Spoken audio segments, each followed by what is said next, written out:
আমি এই মুহূর্তে সরাসরি আলিপুর কোর্টে নিয়ে যাব, কারণ তিনজনকে ফের নিজেদের হেফাজতে চেয়েছে পুলিশ। কি হলো কোর্টে, ব্রতদীপ?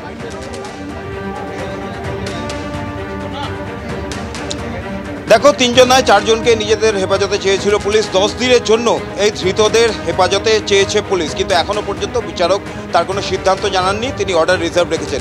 ঠিক কি হয়েছিল আদালতের ভিতরে এই মুহূর্তে আমার সঙ্গে যারা আইনজীবীরা রয়েছেন তারা হচ্ছেন নির্যাতিতার পক্ষে ডিফ্যাক্টো লয়ারদের সঙ্গে রয়েছেন।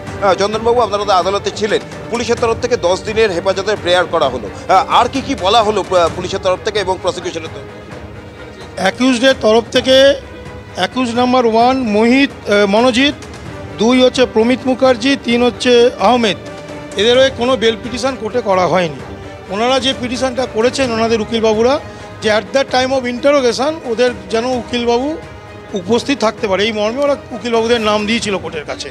আর 4 নম্বর যিনি গার্ড, তারও একটা বেল পিটিশন করেছিল। তিনি বোঝানোর চেষ্টা করছিলেন যে তিনি এর মধ্যে নেই, তিনি শুধুমাত্র গার্ড, কিন্তু তার এখানে কনস্পিরেসির মধ্যে তিনি নেই, এই মর্মে তিনি একটা বোঝানোর চেষ্টা করছিলেন। কিন্তু কোর্ট সেটা শুনেছে, কিন্তু এখনো পর্যন্ত কোর্ট কোনো অর্ডার দেয়নি। কিন্তু ওরা যেটা চাইছে at the time of investigation যেন ওদের উকিলবাবুরা কোর্টে থাকতে পারে। অ্যাকিউজদের তরফ থেকে কোনো বেল পিটিশন হয়নি। ওনারা যে পিটিশনটা করেছে, যখন ইন্টারোগেশন হবে ওরা যেন যেতে পারে সেই মর্মে একটা পিটিশন করেছে। কোর্ট সেটা এখনো অর্ডার দেয়নি, ওরা সেই পিটিশন করেছে দুজনেই। অ্যাকিউজ ফুল টাইম পিসি, ওই 4 নম্বরের বেল পিটিশন হয়েছে পিনাকি যিনি আছেন ওই সিকিউরিটি গার্ড, আর 1 নম্বর হচ্ছে মোহিত, 2 নম্বর প্রমিত মুখার্জি, এদের হয়ে কোনো, আর 3 নম্বর জাহিদ আহমেদ। এদের কারো বেল পিটিশন ওরা করেন। ওরা বলেছে বলেছে আমরা এখন পুলিশের সঙ্গে তদন্তকারীর সঙ্গে সহযোগিতা করবো। ওরা যখন বেল পিটিশন করেনি তাহলে তো যেখানে তদন্তকারীরা ফুল টাইম পিসি চাইছে তো ওরা বেল পিটিশনই করেনি, মানে বেল চাইছে না, তো সুতরাং আমাদের বলার কিছু নেই। পিপি যা ইনভেস্টিগেশনে সহযোগিতা করবে, অনেক মেটেরিয়ালস আছে। বেল পিটিশন যারা অ্যাকিউজডের অ্যাডভোকেট যদি বেল পিটিশন না করে তাহলে অটোমেটিক কী হবে? আমরা বেলের জন্য তারা চাইছে না বেল পিটিশন, ডিফ্যাক্টো আছেন, আমরা তাকে সহযোগিতা করছি।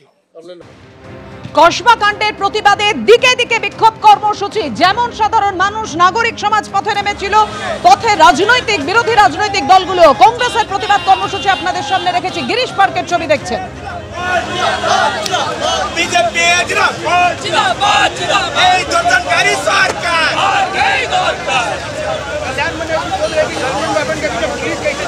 সিপিআইএম এর ছাত্র সংগঠন তারাও বিক্ষোভ দেখাচ্ছে কসবা কাণ্ডের প্রতিবাদে কসবা থানার সামনে।